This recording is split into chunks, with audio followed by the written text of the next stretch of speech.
কেমন আছেন মামা? ভালো আছেন আপনি? চুলকানি মুলকানি হয়েছে নাকি আবার? দেখো কিন্তু ভালো আল্লাহ দিলে নামাজ দেখি না কে যাও না। আর যাই হোক, আসসালামু আলাইকুম গাইস, শুভ সকাল। আশা করি আজকের দিনটি সবার ভালো কাটুক। আজকে হচ্ছে সোমবার দিন, 1 তারিখ, অর্থাৎ 9 মাসের 1 তারিখ আজকে, আলহামদুলিল্লাহ। তো সকাল সকাল রওনা হয়েছি, অফিসে যাব। আর হচ্ছে অফিসে যাচ্ছ? আচ্ছা ঠিক আছে, যাও। তো আজকে একটি গুরুত্বপূর্ণ একটা ভয়েস দিব, সেটা হচ্ছে যে ভয়েস রেকর্ডিং দিব, সেটা হচ্ছে যে মৃত্যুকে আমরা ভুলে যাই। আর মৃত্যুকে ভুলে গেলে আমাদের কি কি ক্ষতি হতে পারে আমাদের দ্বারা, মানে গুনার 6 লাভ হবে, অফুরন্ত গুনাহ হবে, যে গুনার কোনো শেষ নাই। এই গুনাহ থেকে বাঁচার জন্য হইলেও আমাদেরকে কী করতে হবে? মৃত্যুর কথা স্মরণ করতে হবে। তো আজকে এই ভয়েসটি শোনার পরে আমার কাছে অনেক ভালো লেগেছে, আর আমি ভাবলাম যে এটা আপনাদের সাথে আমি ইনশাল্লাহ শেয়ার করব। তা আমার ভিডিওগুলো যারা দেখেন তাদের জন্য অনেক শুভকামনা রইল। ইউটিউবে আমি দীর্ঘদিন ধরে কাজ করছি বিভিন্ন বিষয় নিয়ে, আর সেই বিষয়গুলো ইউটিউব অনেক সময় অ্যাকসেপ্ট করে না, সেগুলো চ্যানেলগুলো ডিলিট করে দেয়। তো ব্লগ ভিডিওটি আশা করছি, ব্লগের চ্যানেলটি আশা করি যে অবশ্যই ইউটিউব এটাকে ডিলিট করবে না। আর ব্লগ বানাতে আমার ভালো লাগে। তো আজকে ভিডিওটি দেখতে থাকেন। আর যে ইসলামিক যে একটা ভয়েস দিব, সেটা মানে মৃত্যুর দূত কিভাবে আসে, মৃত্যু কিভাবে আসে, আর মৃত্যুতে আমাদের আসবেই, আর আমরা মৃত্যুকে ভুলে বসে আছি, আর মৃত্যুকে ভুলে গেলে আমাদের কি কি ক্ষতি হবে আজকের ভিডিওর মাধ্যমে আপনারা জানতে পারবেন। সম্পূর্ণ ভিডিওটি দেখবেন এবং শেয়ার করে দিবেন। শেয়ার করে দিলে আপনার সওয়াব পাবেন, আপনার ওসিলায় আরেকজনও মৃত্যুকে স্মরণ করতে পারবে। ঠিক আছে ইনশাল্লাহ। 4000 বছর আগের কথা। বনি ইসরায়েলের একটি জনপদে একজন অত্যন্ত সৎ এবং জ্ঞানী দরবেশ বাস করতেন। ছোটবেলা থেকে তার একজনই বন্ধু ছিল, যে জন্ম থেকেই বোবা এবং এক পায়ে অক্ষম। অনেকদিন ধরে তাদের দেখা হয়নি।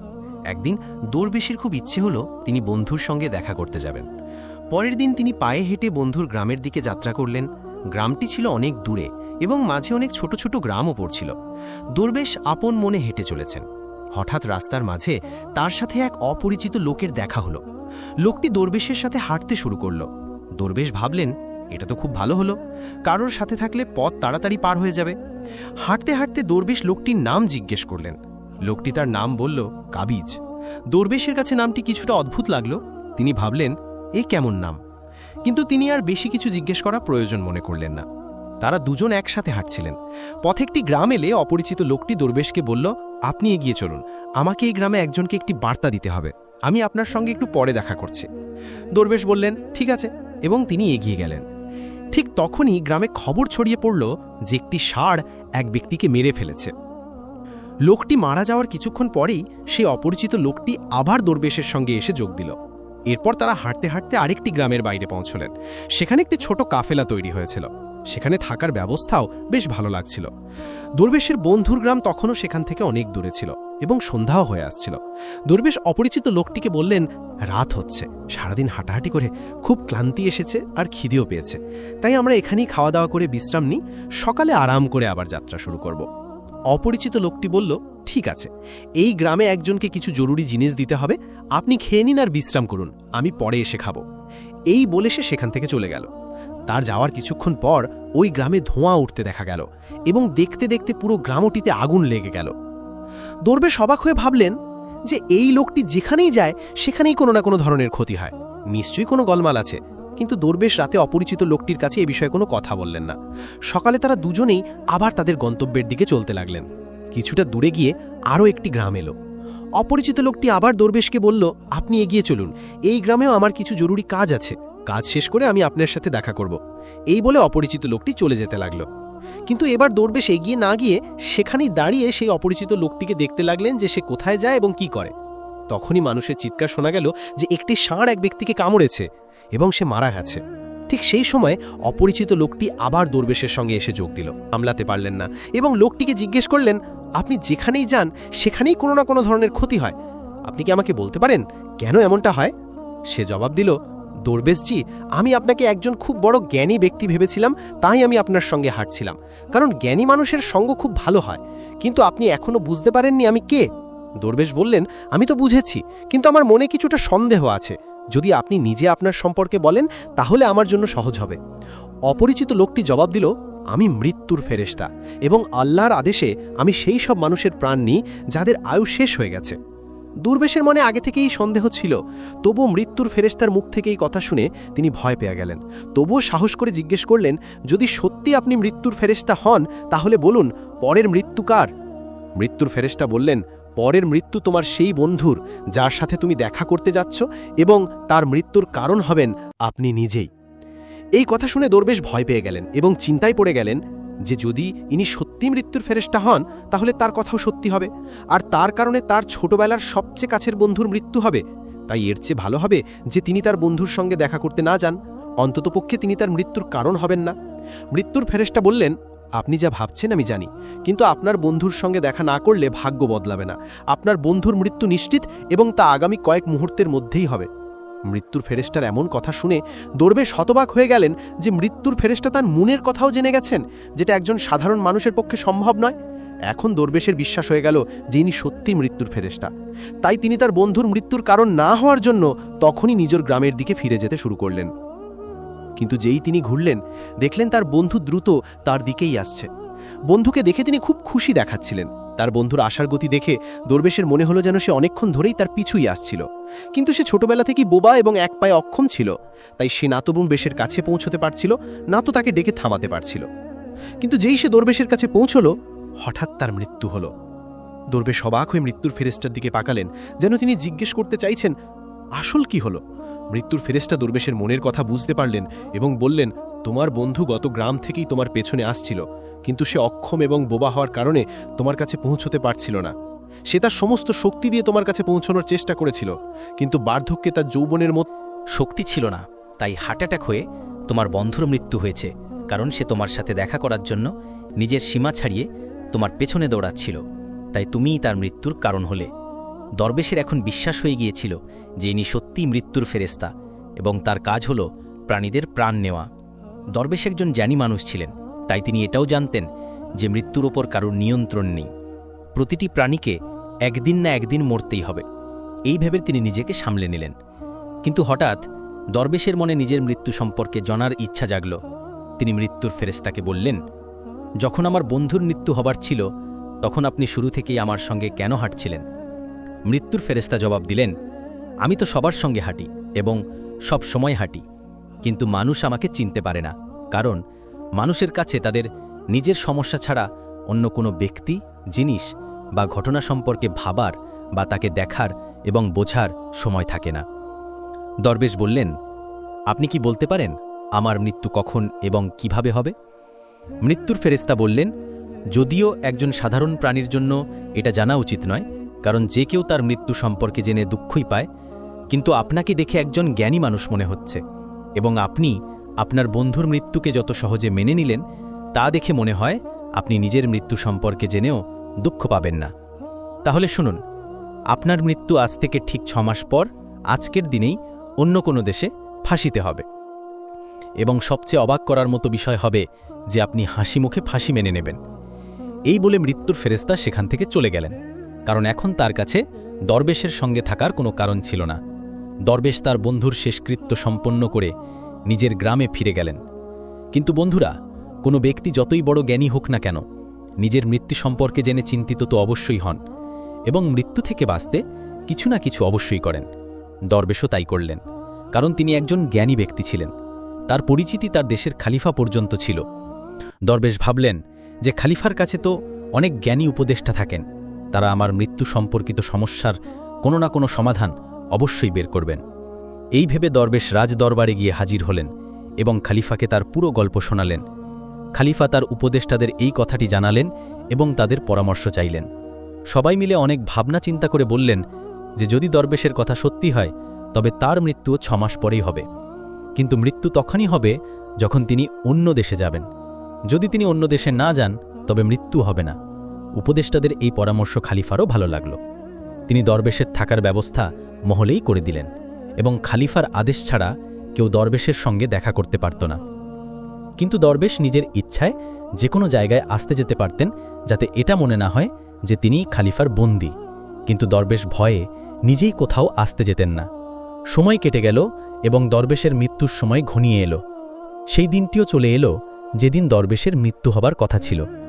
সেই দিন দরবেশ ভয়ে তাড়াতাড়ি ঘুমিয়ে পড়লেন, যাতে রাত তাড়াতাড়ি কেটে যায় আর পরের দিন এসে যায় আর এইভাবে মৃত্যু ঠেকানো যায়। কিন্তু বন্ধুরা, দরবেশের ঘুমিয়ে হাঁটার রোগ ছিল এবং এই রোগ সম্পর্কে তিনি নিজেও জানতেন না। তাই খালিফা বা কোনো হাকিমকে এই রোগ সম্পর্কে জানানোর তো প্রশ্নই ওঠে না।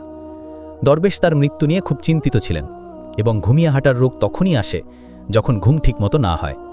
রাতে দরবেশের ঘুমিয়ে হাঁটার রোগ শুরু হলো। তিনি উঠলেন এবং মহল থেকে বেরিয়ে ঘোড়ার আস্তাবলে পৌঁছলেন। দরবেশ খালিফার একজন বিশেষ অতিথি ছিলেন, তাই কোনো চৌকিদার তাকে থামালো না এবং কোনো জিজ্ঞাসাবাদও করল না। ঘোড়ার আস্তাবলে পৌঁছে তিনি সবচেয়ে দ্রুতগামী ঘোড়ার উপর চড়লেন এবং ঘুমন্ত অবস্থাতেই নিজের দেশের সীমানা পেরিয়ে প্রতিবেশী দেশে চলে গেলেন। শুধু তাই নয়, তিনি প্রতিবেশী দেশের খালিফার মহলে পৌঁছলেন। সেখানকার চৌকিদাররাও তাকে থামালো না এবং কোনো জিজ্ঞাসাবাদও করল না, কারণ রাতের শেষ প্রহর হওয়ায় সবাই ঘুমাচ্ছিল। দরবেশ সোজা কোষাগার ঘরে পৌঁছলেন এবং সেখানে গিয়ে শুয়ে পড়লেন।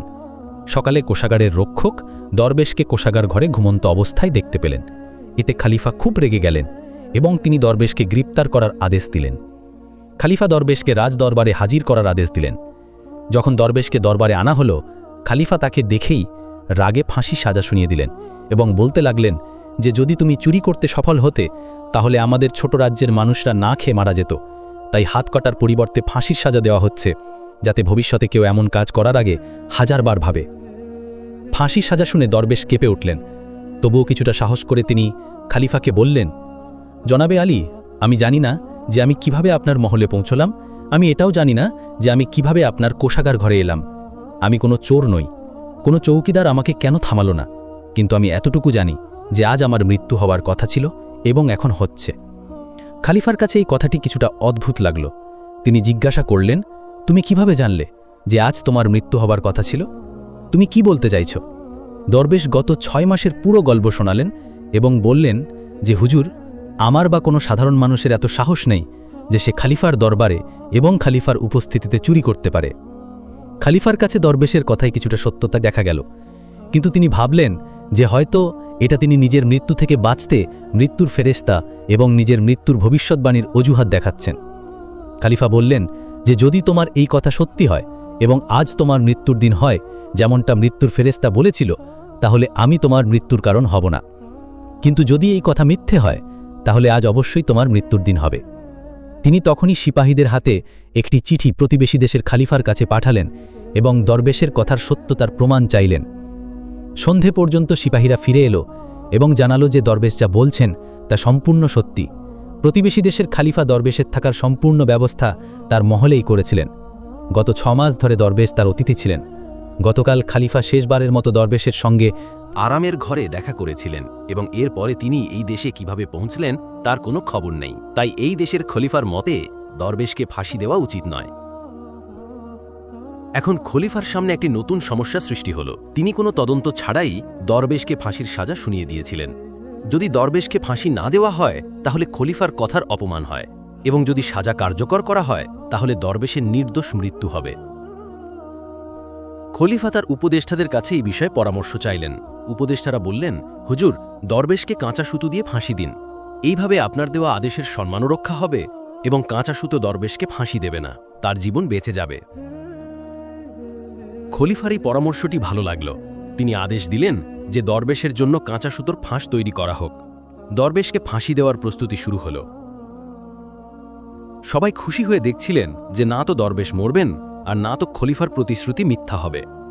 দরবেশেরও বিশ্বাস ছিল যে কাঁচা সুতোয় তার মৃত্যু হতে পারে না, তাই তিনি হাসি মুখে ফাঁসির মঞ্চে চড়তে রাজি ছিলেন, যেমনটা মৃত্যুর ফেরেশতা বলেছিলেন। কিন্তু যেই দরবেশকে ফাঁসি দেওয়া হলো, কাঁচা সুতোটি ছিঁড়ে গেল। কিন্তু ছিঁড়ে যাওয়ার আগে সে তার কাজ করে দিয়েছিল। দরবেশের গলার হক কাঁচা সুতোয় কেটে গিয়েছিল। দরবেশ মাটিতে পড়লেন এবং ছটপট করতে লাগলেন। প্রতিটি শ্বাসের সাথে তার গলা থেকে রক্তের ফোয়ারা বের হচ্ছিল। দেখতে দেখতে দরবেশের শরীর পুরোপুরি নিশ্চল হয়ে গেল। সবাই অবাক ছিল যে এত দুর্বল একটি সুতো কিভাবে কারোর মৃত্যুর কারণ হতে পারে। কিন্তু ঘটনাটি ঘটে গেছে। ভাগ্য তার কাজ করে দিয়েছে। যা হওয়ার থাকে তা হয়েই থাকে। বন্ধুরা, এই গল্প থেকে আমরা এই শিক্ষা পাই যে আমরা যতই সতর্কতা অবলম্বন করি না কেন, যতই চেষ্টা করি না কেন, আমরা কখনো কোনো অবস্থাতেই ভাগ্যের লেখাকে মুছে দিতে পারি না। প্রতিটি ঘটনা এবং তার পুরো ধারাবাহিকতা আগে থেকেই নির্ধারিত থাকে। আমরা তাকে একটু এদিক ওদিক করতে পারি না। এই কারণেই ঈশ্বর আমাদের ভবিষ্যৎ জানার শক্তি দেননি, যাতে আমরা আমাদের জীবনকে আরও ভালোভাবে যাপন করতে পারি। এই কথাটি দরবেশের ক্ষেত্রেও সত্যি হয়। যদি দরবেশ মৃত্যুর ফেরেস্তার কাছে নিজের মৃত্যুর সম্পর্কে না জিজ্ঞেস করতেন, তাহলে তিনি 6 মাস পর্যন্ত খলিফার মহলে ভয়ে ভয়ে বাঁচার পরিবর্তে আরও ভালোভাবে জীবন কাটাতে পারতেন। শুধুমাত্র একটি জিনিস ভাগ্যকে বদলানোর শক্তি রাখে, আর তা হলো দোয়া। বলা হয় যে দোয়া যদি আন্তরিকতা এবং সত্যিকারের মন থেকে চাওয়া হয়, তবে ঈশ্বর ভাগ্যকেও বদলাতে পারেন। তাই আমাদের উচিত আল্লাহর কাছে সবসময় ভালো ভাগ্য এবং ভালো ভবিষ্যতের জন্য দোয়া করা। এই গল্পটি অনেক পুরনো এবং আমরা এটিকে আমাদের নিজের ভাষায় অনুবাদ করেছি। এই গল্পটি সেই সময়ের যখন মানুষ মৃত্যুর ফেরেস্তাকে দেখতে পারত।